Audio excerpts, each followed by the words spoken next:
Tensions between Pakistan and Afghanistan escalated sharply after both sides exchanged heavy gunfire and airstrikes along the disputed Durand Line, with conflicting claims of casualties.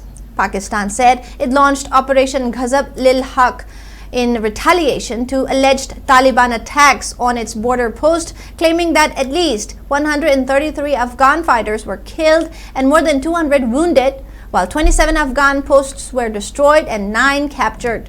Islamabad maintained that only 2 Pakistani soldiers were killed and 3 injured.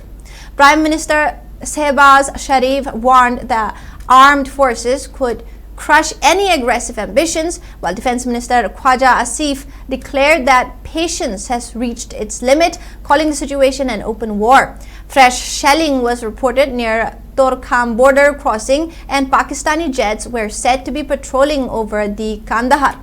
Kabul, however, rejected Pakistan's account and claimed its forces carried out retaliatory operations after alleged violations of Afghan territory, asserting that 55 Pakistani soldiers were killed and 2 bases along the border were captured.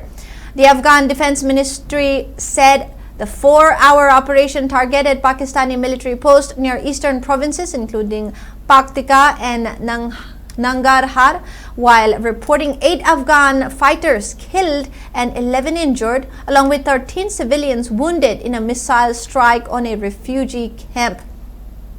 Explosions and gunfire were reported in Kabul and Kandahar as leaders traded accusations.